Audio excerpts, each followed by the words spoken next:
Well, hello, everybody, and welcome to this episode of the Classroom Matters podcast with me, your host, Kristy Houle, where we dive into the hottest topics in education. Today, our guest is Jaer Armstead-Jones, who is a middle school English teacher in the St. Louis area and has been since 2007. And I think they're going to know him as Mr. Jared Jones. But throughout his teaching of reading and writing, he has always had a burning desire to write books for middle school and high school teens that they can relate to. And so My Invisible Father is his first novel, and we will definitely be diving into and talking about his novel today. Jaer has worked with teens in several capacities since 1993.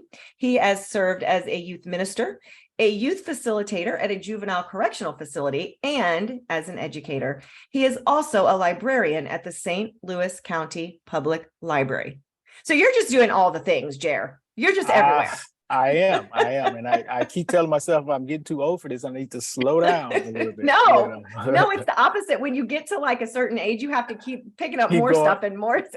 Yeah, that's exactly how it worked. Yeah. That's what keeps you young. So, okay. Absolutely. I know you're doing a ton of things, but I have to say, I've got my copy of your book. I've read it and it's phenomenal. So I know I can't speak to some of the things that you've done in your past, but I can tell you as a writer and as an author, you've hit the mark. So congratulations on your book. And hopefully, everyone is getting a copy and really reading it and getting as much out of it as I did. So congratulations on that project. Thank you so much. I really appreciate that. It means a lot. Yeah, for sure. So let's kind of start by talking, you've done a lot, you're in a great place in your life, you're continuing to do a lot with students and children and education and writing. So tell us a little bit about your background and sort of how this book idea sort of took off for you. Okay. Well, I would say the seed of it happened when I was in seventh grade. At seventh grade in English class, I realized I wanted to be two things, a teacher and a writer. And it was all because of my seventh grade teacher. Like, she just made things feel so great, so grand. She was so supportive. And I didn't think I had a gift of writing at the time, but she made me feel like I could do it. And then from there, I started trying to just write things as much as I could. I used to watch Cardinal broadcasts or listen to it on the radio back in 82, 83, 84. And after the game, I would write an article. Like, I just felt that was something I wanted to do. And eventually I decided I wanted to be a journalist. Wanted to be a sports writer for a newspaper. I ended up doing some of that right after I graduated from Webster University. I worked for the school paper there. And then I just took a hiatus because writing was not providing for my young family at the time. So I just took a hiatus and just ended up doing a bunch of other things until I started having kids. 2002, 2003, I decided I wanted to write a book. And I wanted to write about parenting. But things happened. I ended up getting a divorce in 2004, and I stepped away yet again from that dream. And from there, I started working with young people again at a juvenile facility. And I saw how so many of them just could not read. Like, the illiteracy was, 8 out of 10 kids could not read. And that really put a burning heart in my desire to want to write for kids. That first book I was thinking about was parenting, talking about being a young parent. That was going to be for parents, but then I decided I want to write for kids. And I wanted to keep that same element of parenthood and how important that is. So, maybe in 2015 is when I started writing that book. And by that time I was teaching and I still saw some deficiencies from 6th and 7th graders. So it just pushed me to want to do that, to find something that they can read, that they can relate to, especially in the African-American community. So that's kind of how it got birthed in a sense. Yeah. Yeah. So, you're talking about the process of getting the book started and, the times that you had to step away, and then also, sort of like what the book is about and how it relates to children and some of the kids that you're working with. So tell us a little bit about the book itself. You've already hit a little bit on what motivated you to write it, but why this story? Because I've read the book, obviously, and I'm not going to give anything away in the book, but however, I think that the overarching theme of the book is really important for folks to understand, like what they're going to get. And I'm we're not going to say my exact age, but I'm an older person, and I know this book is meant for young adults, at their reading level potentially, but I was very drawn in and engaged and intrigued with this book as an adult. So I hate to pigeonhole the book into like it's just for kids. So talk about that a little bit. Well, so that point right there is very interesting, because when I wrote the book, my first draft, my editor asked me, and she already knew the answer, but she asked me, "Who's your audience?" And I said, "Teens." And she said, "Well, you're going to have to rewrite it, because even though I meant it for teens and I had teen main characters," she said, "the voice that was heard most were the adults in the book." So I had to write a second draft. And then when I wrote the second draft, it not only included my main character, but I included two other teen characters to hear, so that we hear their voices on this issue of fatherhood. And just like you, after the book has been released, not only have I gotten, words from teenagers and young people, but older people as well, have said, "Oh, wow, this book really touched me. This book was great." So lo and behold, as I had that audience of being a young, for young audience, it still was able to touch, the hearts of adults as well. So that was great to hear that. One of the I entered a contest, an ebook contest with Writer's Digest, and one of the judges said just that. Basically, this book can relate to anyone. It's meant for teens, but it can relate to anyone in any generation. So that was pretty good to hear that, because that is my heart. I mean, I don't want to shut anybody out from being able to read and enjoy the book, even with my audience being teens. So yeah, that's how that happened. And the book is about three teenagers who are searching for their fathers, and they have different relationship with their fathers. With one, Jaer, being the main character, has absolutely no relationship and doesn't know who his father is.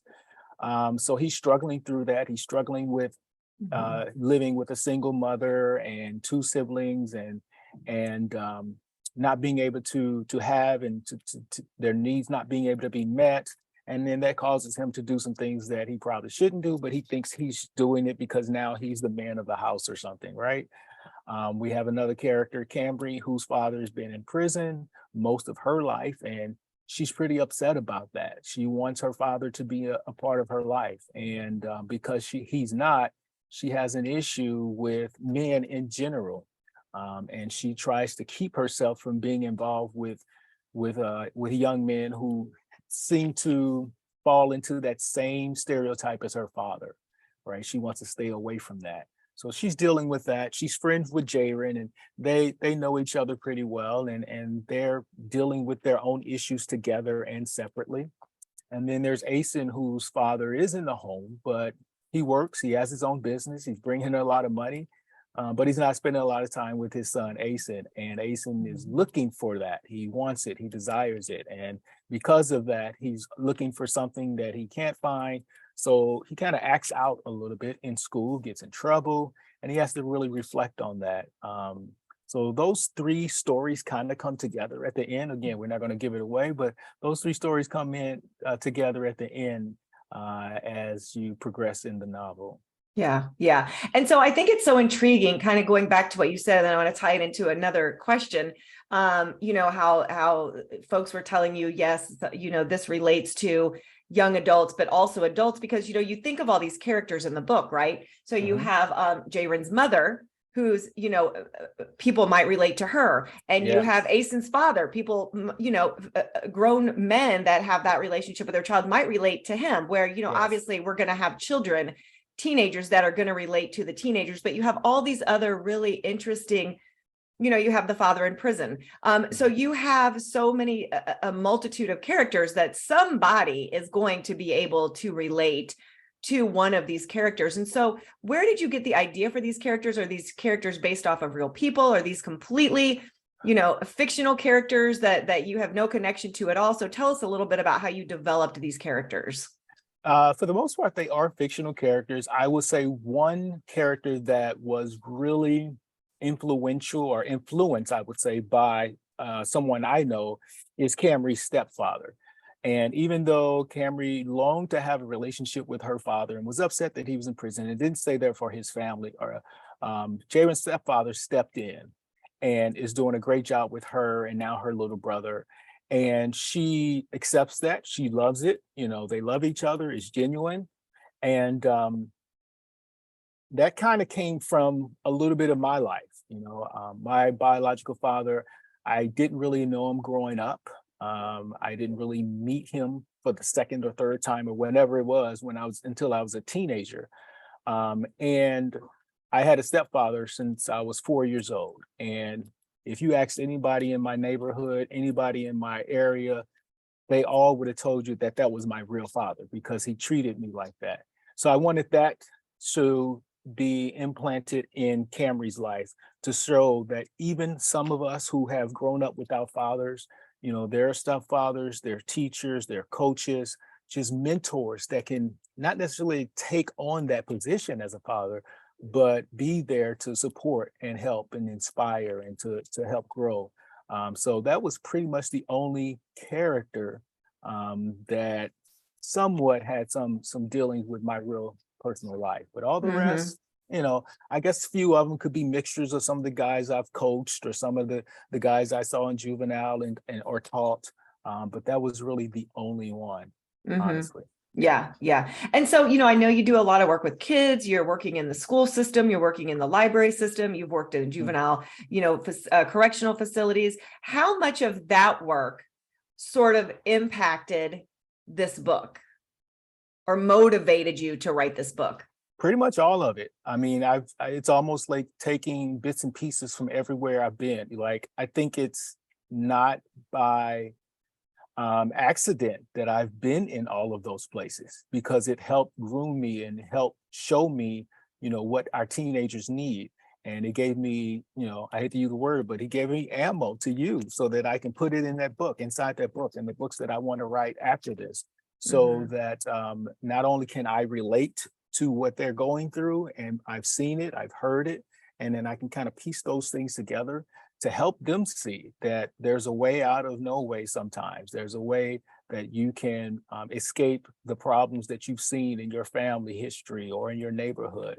And I want that to be shown that, there's a right way and there's a wrong way. Now you have to choose which way. You saw Jaren's way. Was it the right way? Don't know, So when the results come down, I want teenagers to say, yeah, man, maybe I should try a different thing. So all of those places that I've been, and working in a youth ministry, in a church, working at a library, and seeing, one thing that brings a smile to my face working in library is when I see kids running to get books. Like, oh my God, it is great, right? So I want that sense of reading and in the books. And there were a couple scenes that I put in there on purpose that had to do with reading, had to do with books. So I even had one character tell Camry, this is real life. It's not like one of those novels you read, So I wanted that to be seen that real life can be brought into these novels based on all the experiences I've had. Yeah. Yeah. And you bring up a good point too about you being in a library and kids running into a library and, having a book that you can actually hold in your hands as opposed to looking at it on a screen. And so this is going to kind of go off the track, but you're talking about that. And I'm thinking, man, I wonder how much longer we're actually going to even still have brick and mortar libraries, right? Do you feel like that's something that could eventually just be die off? I don't think so, because working in the St. Louis County Library, there's so much that we offer families and communities beyond even just the books. So I think that is something that will help sustain. It's almost like the library is shifting its focus. I wouldn't say focus, but shifting some of their priorities to be not just about reading, but let's get you in the building with some of these programs that we're providing for you and your family. And these programs are enriching. So that, it's not like just some fluff, it's some things that really can Mhm. help you. And once you get in the building, you still have the opportunity to find books and get books. So I don't think it's going to die off just because of the direction that at least the library I'm a part of, and I see a lot of them having that same model, to be able to reach so many different people in so many different ways. So I think it's here to stay. Yeah. Absolutely. Yeah, I hope so. I love Yeah. the library. Love it. Yeah. It's I remember taking my kids when they were young. mm-hmm. And this was right after my divorce. They were like 7, 8, 9 years old. I had 3 right in a row. And going to the library and taking them to the library and watching them get books. And I would sit there and um, that was the moment I decided to go back to school. I was in the library with my kids and I was just on the computer and I was just doing things and something came up about teaching, and that inspired me to say, because at the time I was in between jobs. And I said, you know what, I always wanted to be a teacher. Maybe I should go back to school, get my master's and start teaching. That all came to me while I was taking my kids to the library. So Mm-hmm. once I did that, I realized that that was the direction I was supposed to go. Yeah. And I'm glad I did. Yeah. Well, sort of in that same vein, you're talking about how you were in the library and you had this instinct to want to be a teacher. So you went and did that. You wanted to write a book. And even though it took you a couple of times to jump back in it, you got that Mhm. done. I know that there are people listening because our audience are teachers and homeschool parents and all people education that are probably thinking, I would love to write a book. I would love to write a book, but they just can't get into those first steps, especially if they're already a teacher and they're working all the Mhm. time. But, a Yeah. lot of teachers have this passion to write and they just can't make it happen for whatever reason. So what advice would you give to teachers or folks that are really truly in your same position that are really would love to try to write, but they just Mhm. they're just not getting it done? Yeah, it took me a while to say, yes, I'm going to get this. I started teaching in 2007 and I'd already had the desire at that time, but it took me a few years to get adjusted as a teacher, obviously. But then I realized that was summertime, not working in the summer was a great opportunity to just drop everything and put all my energy and all my focus in writing. Mm-hmm. So I began researching. I bought books on how to write, publishing. I just took a couple of summers and I didn't do any writing. I just did a lot of reading and researching. What does this industry really call for? So that I could be knowledgeable. And then I started writing. So that just, and for me, somebody like me, when I research and find information out, it gets me excited about that thing. So after 2 summers of doing that, it was easy for me to just get right into it because I had put all the energy and all the research and on writing and the whole industry. That's what I did. Is and Mm-hmm. I didn't really know anybody to talk to about, so I did all the legwork myself. Got on the internet, bought books, and that was the start of my pursuit. Mm-hmm. Just a lot of internal motivation. Yeah, it was Yeah. you, and that's pretty much what you have to do. You have to have some of that because Mm-hmm. I mean, you may have family and friends that will encourage you, but Sure. until you really jump into it, it's almost like exercising. I mean, I read a lot of those books on writing while I was at the gym on the treadmill, or on the bike. Yeah. You just got to push Mm-hmm. yourself in there and almost sometimes motivate yourself. And I feel like once you get started, you just get so excited, that you'll keep it going and keep because you Mm-hmm. you you see something at the end of the road, and with that excitement, it just pushes you further down that road. Mm-hmm. Mm-hmm. So yeah, Yeah. So instead of binge watching Netflix, you should just yeah. write. Right? Yes, I So do. hard. It is hard, and but it was easy for me at the time, because I made a decision. Matter of fact, before then, I was working at a summer camp every summer, and I told my boss this was in 2014, the summer of 2014. I said I'm not coming back next year, and they were like, "Why?" I said, "Because I'm going to get started on writing my book." Like I knew even in the summer of 2014 that next summer I was ready. I was going to get Mm-hmm. to it. So I had to, I every once in a while now I can binge watch a little bit, but back then, no, it was strictly Yeah. focusing on that. And I spent Yeah. those 2.5 months focused on writing, Hmm. understanding, and reading and getting what I need to get to be Yeah. prepared.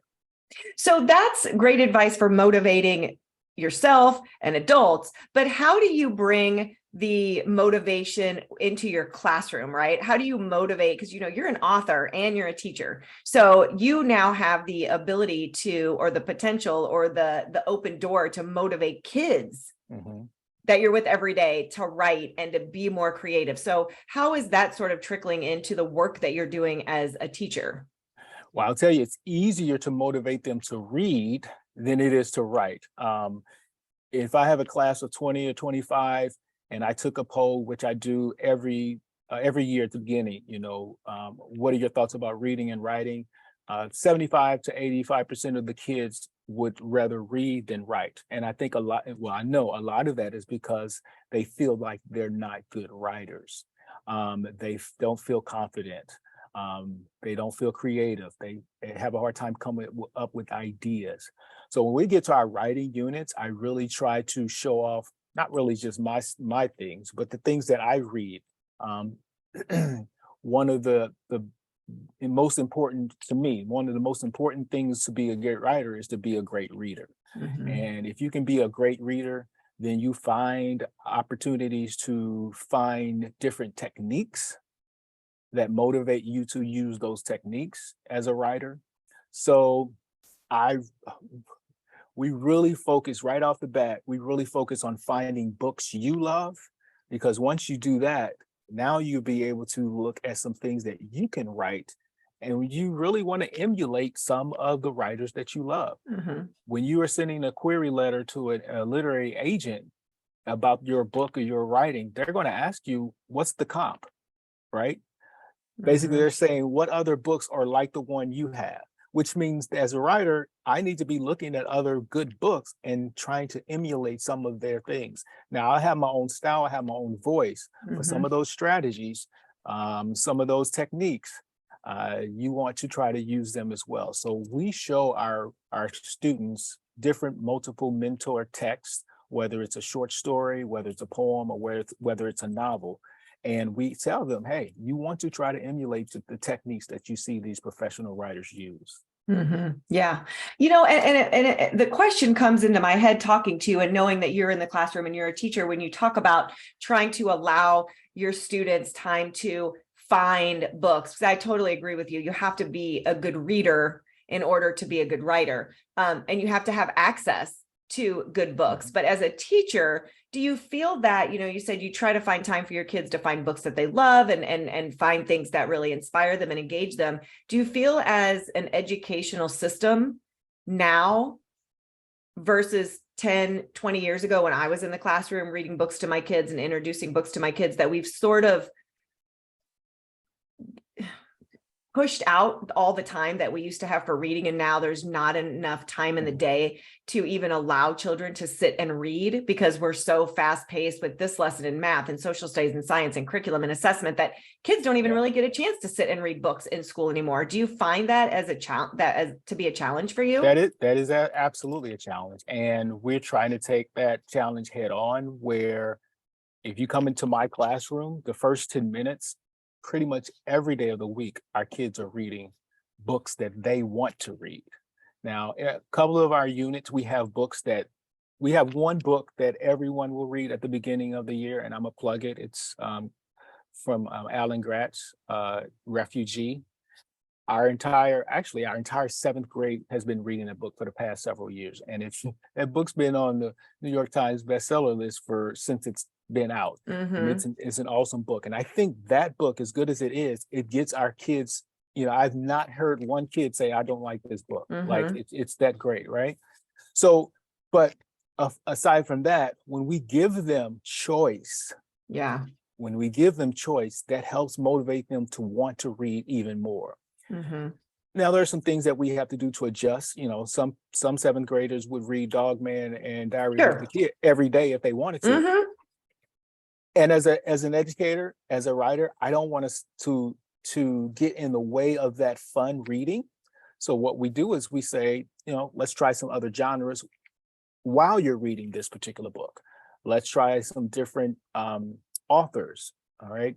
So yes, it's important that they have something that they want to read, because if they want to read, that means they want to read. Yeah. When we start sticking things in their hands that, I'm not going to bash the classics, but when you try to push classics in their hands in this day and time, and it is just not something that they can relate to, they don't want to read it, but no, you have to read it. Now you've kind of eliminated that ability for them to be able to read something that they want to read. And that's important. I feel that it's really important. And I feel like you have to have a mixture in some kind of way that kids can have some say in what they read. Yeah. And so do you think that that's a disconnect too, when you talk about, in order to be a good writer, you have to be a good reader, but we're not really allowing our kids anymore the time to read. So we're not really giving them the time to read. I'll be honest with you, when I was teaching, there was not a single day that went by, I kid you not, in my third grade classroom for 10 years that we were not reading books on the carpet, that I was not walking around the room reading Goosebumps or, whatever books that we happened to be reading together. And that was a big chunk of time of our day, was just reading for the love of reading books. Right. Yeah. And it was like that when I was in school. And it feels like now when we walk into classrooms that is so few and far between. Right. So you have that not happening as much, but then we want our kids, when they get into middle school, to go right into being good writers, but they haven't really had the experience to be good readers. Right. So do you see that disconnect a little bit? That is absolutely a disconnect. Like I said, with the time that it takes to really explore everything in the classroom. And then I'm talking in the middle school model, you have one English class. We meet 47 minutes in our block, and we try to do reading and writing in that 47 minutes. It's just so hard. So what do you eliminate? What are some of the things that you eliminate? Well, the first thing is because writing, you need to teach so many skills, and you need to teach skills in reading as well. But with writing, you have to teach skills that they just don't have as much as they might when it comes to reading. So we want to have a lesson to show them how to write, to show them different things. So we're cutting some of that reading out because of that. And that's one reason why we make sure that we read every day, no matter what, whether it's the first 10 minutes of class or the last 20 minutes of class. We need to make sure that we're reading. We even have almost every Friday is considered a reading writing day for us, where we're stopping whatever lesson we were already doing on Thursday. And then Friday is your choice. Do you want to write? Do you want to read? And that's also a day that I read to the kids, or we listen to a audio book together, just to kind of filter that in, so that make sure that we're doing that, getting that time in when it comes to the reading aspect. Yeah. And it's really hard to energize students to want to be able to pick up a pen and just be creative and write. And so talking about sort of being energized, you brought up an early experience that you had, I think you said in 7th grade, that you had with knowing what you wanted to do and writing and all those things. But so do you have other early experiences that really made you realize that language has power, right? And so what are some early experiences maybe that you had that helped you to understand that pushed you into being a writer? Well, I'll start with the fact that I didn't read novels in middle school. At least if I did, I don't remember any of them. Like, I don't remember one novel I read, but I remember reading the newspaper and magazine as a 10, 11, 12-year-old child. I'm reading the newspaper. I'm reading every section of the newspaper, right? And that's when it hit me that information is so important. When you write down information, I just became a person who just loved to gather information. I call myself a history buff, even though I'm not. I call myself that because I just like learning history. Things that are written down, I would sit down and I would read it to try to figure out what was the origin of all of this. And I think the same thing happened to me again when I was in, right before middle school. I was reading newspapers, I was reading magazines, and that clicked with me of how important it is to read. But the flip side of it, someone had to write it for me to read it, right? So that's when it kind of connected with me that in order to read something, someone needs to write that. And then that's when I started just writing things just on my own, just for fun, right? I'm writing an article about the St. Louis Cardinals, and I felt stupid about it when I realized this is what I was doing, but it felt so real at the time. And I look back and I was like, you know what? I was doing that for a reason, not just because, I was a stupid little kid. I had a heart and desire to write things down so that someone else can get that information. So information gathering is the thing that clicked with me to help me understand that, not only that I wanted to be a writer, but how writing is so important. How has this impacted your family and your personal life? Having this published work out there, and you have children and all these things. So how has that really impacted your personal life? It really hits home when my kids are now, my oldest just turned 28, and I have a son who's 26 and a daughter who's 24 and a daughter who's 18. It really hits home when one of them will say to me that I'm proud of you, Dad, for this book. And it's like the role reversal just kind of messes with me for my kids to say they're proud of me. That more than anything, just, besides the television interviews and the podcast, those are great. I love them. But for my kids to say that they're proud of me is the ultimate, because I didn't go into this for them to be proud of me. I went into this to show them that you can do things that you never thought you can do. And they know that now, but for them to be proud of me, it's ultimate affection for me to get from them.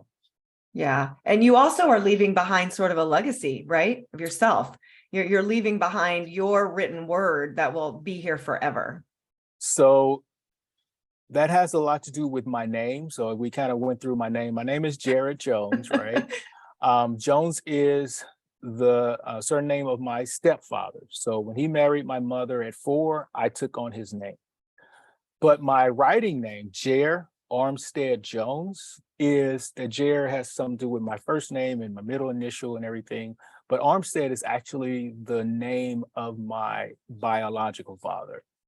And I felt it was very important because I did meet him as a teenager, and before he passed away, 5 years ago, we had a great relationship. He spoke into my life a lot of wisdom, and I was his only son, and I didn't have his last name. And I know that hurt him because he wouldn't have that legacy with the name. So when I decided to write, I wanted to include his name so that his name would be part of my legacy with this book and any other book forever. So yes, exactly. Yeah, well, that's a really powerful story. And I appreciate you sharing that, because, a lot of, folks are going to listen to this and really potentially impact what they do. And that's the point, right? Is to continue to impact and motivate and inspire others through story and creation and emotion and just, being human beings. And so big question, is there another book? What's coming next? It's the plan is to have a second book that follows one of the minor characters from the first book. Last summer, I wrote 12 chapters of it. My plan is to write an outline for another 12 to 15 chapters over spring break. And then in summer, try to finish it up to the best of my ability. I would love to get it out sometime before next school year, not the school year coming next, but the school year in 24. So yeah, I would love to write that second book. I started on it. I have some ideas, and Diamond, who is one of the minor characters in the first book, I wanted to follow Diamond as well as Jaeren and Asen again. I'm sorry, Camry and Asen again, and just have Diamond really reflect on his life. Yeah, That he's living at such a young age, and and hopefully see some turnaround in his life as well. But I got some plans where it's going to be, it will be a little difficult for some people to read because he's going to go through a lot. Oh Put it that gosh, way. I'm preparing myself. Yeah, yeah. So that's the All plan. right. That's Well, the plan. good. I'm glad to hear that you're not stopping your journey here. And again, the book is My Invisible Father by Jaer Armstead-Jones. So please grab a copy of this. It's a wonderful read, whether you have teenage children or you're an adult. Like I said, I got a lot out of it for myself, and where I've been in my life and where I am with my children. And I think that it's really interesting, and I want to add this before we wrap up, because I wanted to mention this earlier, that you actually put in a character, a father that's in the home but invisible. And I think that's so important, because sometimes with children, if we work in an education system with children, we automatically assume that because they have a dad at home that has a good job and is financially supporting their family, that you have a father. So, it's very interesting in the story how you have placed an invisible father who is actually present in the home, but really not present. And so that was a great addition to the story. Yeah, and I wanted to try to a point that of emphasis I wanted is that there's so many different situations that our kids are in that I want to touch as many as I could with that one book. Now, I couldn't overload it with a bunch because it would have been colluded, and but I wanted to touch those three situations I thought were important. Father's in prison, father wants nothing to do with you, father's there, but the relationship is not there. And I think a good number of our kids are in that situation. Another situation is father may be there, but it's a divorce situation where they're living somewhere else. Maybe that'll come in play with the second book. I don't know, but these issues I want it to be as real as possible, of what our kids are going through on a daily basis in our neighborhoods, in our community, and throughout this country as well. Well, Jaer, where can our listeners find you? Where can they order your book? How can they get in touch with you if they need to? Sure. You can find the book on my website or Amazon. My website is, you can just basically search Jaer Media Group, Jaer Media Group. And then I have a lot of links there where you can, get it from the library here in St. Louis County Library, St. Louis Public, St. Charles Library. The links are there. You can also purchase it on Amazon.com or even one of the local bookstores, the Novel Neighbor, here in Webster Groves, Missouri as well. So Jaer Media Group will get you everything, get you where everything is from me. Okay. Well, thank you. I know you're busy. I truly appreciate, this podcast has been a long time coming, and I really appreciate your time, and just so grateful for all the work that you're doing, not only as an author, but also as an educator. So thank you so much, Jaer. It was such a pleasure to have this conversation with you. Absolutely, Kristy. I appreciate you having me on. Thank you so much. And this is Kristy Houle signing off for this episode of the Classroom Matters podcast. And don't forget to check out all of our great resources at the educate.today website.